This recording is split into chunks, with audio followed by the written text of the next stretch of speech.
Hello, we are from Group G, tutorial group T10L.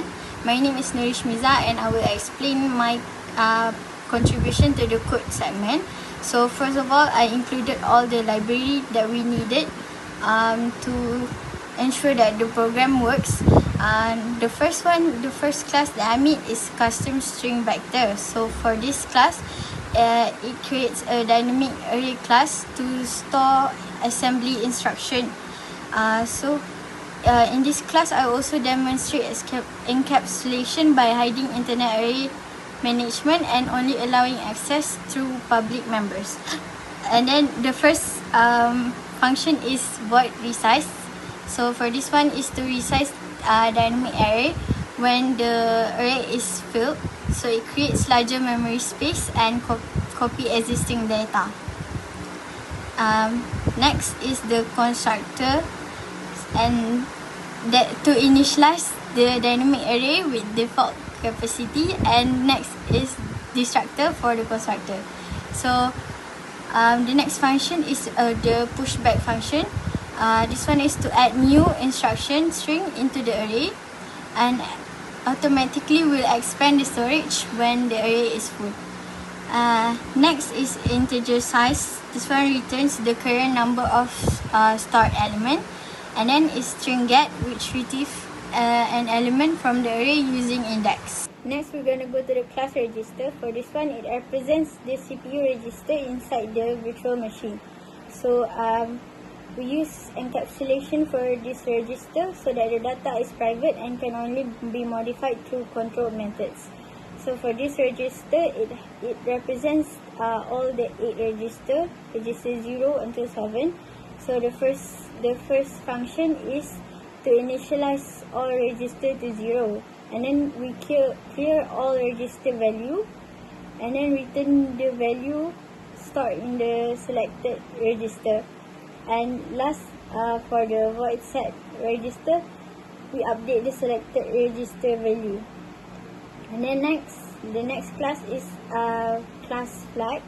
So this one stores the CPU status flags.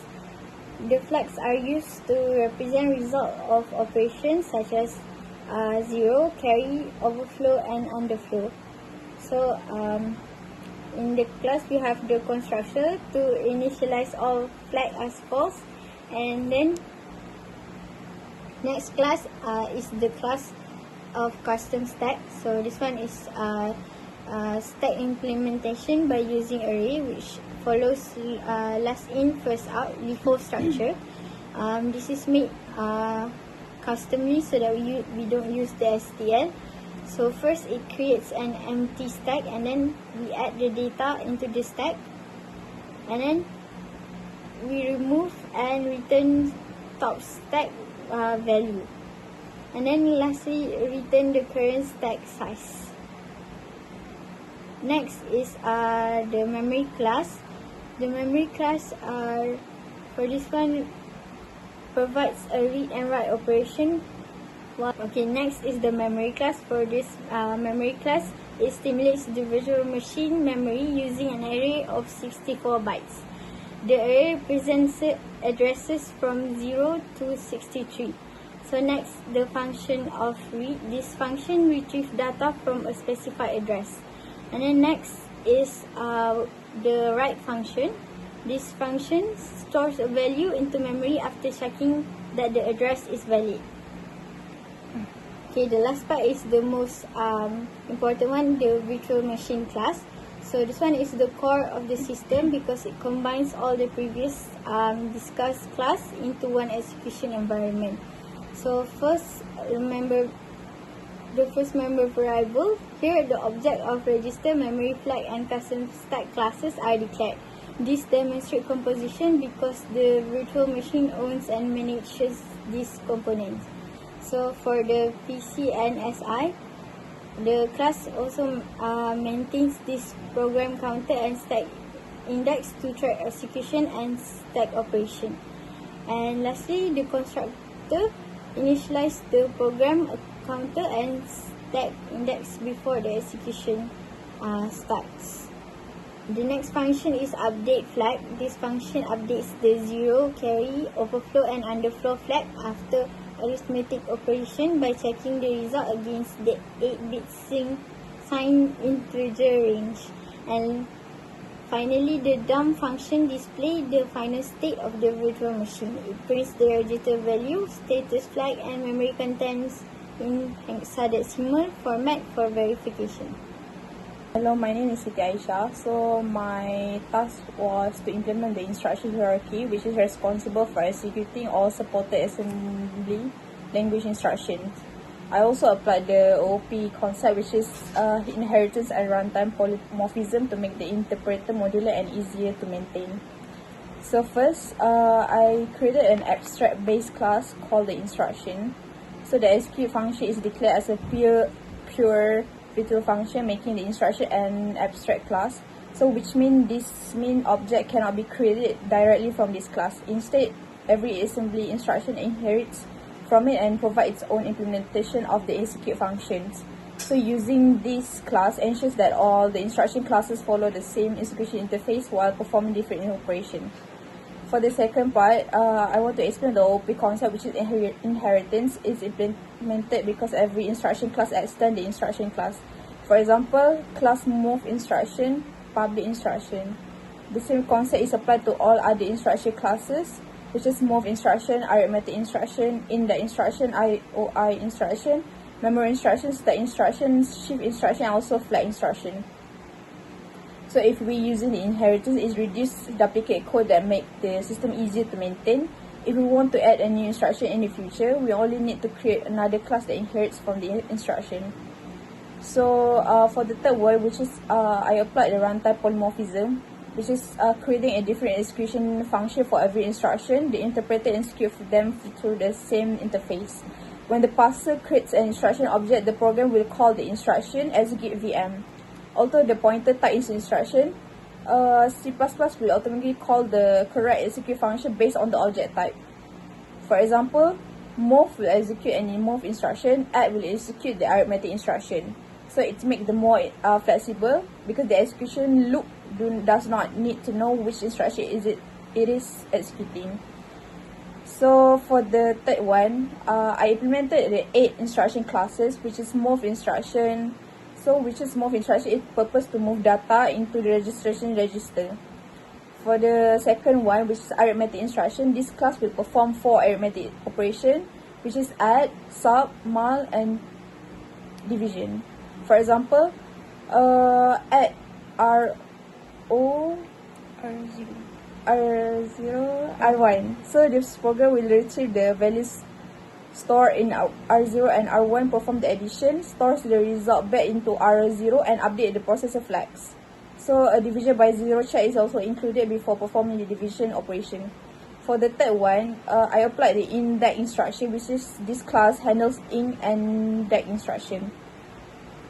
For the fourth one, IOI instruction, which is this class manage user input and output, which is the input allows the users to enter a value into a register, while display prints the register value into the console. So for the fifth one, it's memory instruction, which is this class transfer data between register and memory. For the sixth one, it's a stack instruction, which is this class perform a stack operation, which is push stores a register value onto the stack. Pop will retrieve the top value from the stack and store it back to register. So this operation follows the LIFO, which is last in first out, the principle. For the seventh one is a shift instruction, which is this class perform a bit manipulation instruction, which is SHL, SHR, and ROL and ROR. Which is this instruction will shift or rotate the bits inside the register before storing the updated value back into the register. So for the last one, it is a flag instruction, which is finally the flag instruction class is responsible for resetting the processor flags. When the reset instruction is executed, it's called the VM.reset flag, which is the flag name that we inserted to clear the selected processor flag. So now I will explain about the flags handling, because like the most instruction classes update the processor flags after execution by calling the VM.update flags, which is the result that we inserted. So the implemented flags are zero flag, ZF, overflow flag, OF, underflow flag, UF, and also carry flag, CF. So these flags will indicate the status of the most recent operation and help the virtual machine to determine whether the result is 0, exceed the supported range, or causes the arithmetic overflow or underflow. So, hello, my name is Fatin and I am member 3 of this project. So my responsibility was implementing the parser and runner, which together form the interpreter of virtual machine. So the parser reads the assembly program line by line, while the runner executes the instruction using instruction classes developed by member 2, which is Aisha. So first, I will explain for the parse line function, which is the parser is responsible for reading the assembly file and identifying each instruction. So first, the program opens the assembly file using which we use is attendance.asm. So if the file cannot be opened, an error message will be displayed, which is cannot open file. So after successfully opening the file, the program reads it line by line using a while loop. So each line is then passed to the parse line function. And the parser determines which instruction is being used by checking the beginning of the line. So means the parser has detected for example, if I put MOV, find MOV, so means the parser has detected a MOV instruction. So similarly, add, substitute and display are detected using additional if and else if statements. So this process converts the assembly program into instruction that can be executed by the virtual machine. So for the second one, which is runner, the runner is responsible for executing every instruction after it has been identified by the parser. So the execution processes follows these steps. So the first one is read one instruction from the assembly file. Second one is pass the instruction to the parser. And then the next one is create the corresponding instruction object, execute the instruction, update the virtual machine, and lastly, continue until the end of the file. So this allows every instruction in the assembly program to be executed in sequence. So for example, if the assembly file contains MOV R0, then add R0 R1 and display R0. The parser first recognizes MOV. So it creates the MOV instruction object and executes it. Next, it reads add, which is the add will create an arithmetic instruction and executes the addition. So finally, it reads display, which will create an IO instruction and prints the value stored in register R0. So the runner continues this process until all the instructions have been executed. So I will explain how the runner works together with the other components of the system. So Nourish developed the virtual machine, which stores register, memory, stack, and processor flags. For Aisha, she developed the instruction classes, which define how each assembly instruction behaves. So my work is I connect these components together. So the parser identifies the instruction, the runner creates the correct instruction object, and the instruction interacts with the virtual machine to perform the requested operation. So this allows the interpreter to execute assembly programs correctly. So in conclusion, my contribution focused on implementing the parser and runner. In conclusion, this project successfully developed a virtual machine interpreter capable of executing basic assembly language instructions. So by applying OOP concepts such as inheritance and polymorphism, the system became more modular, maintainable, and easier to extend.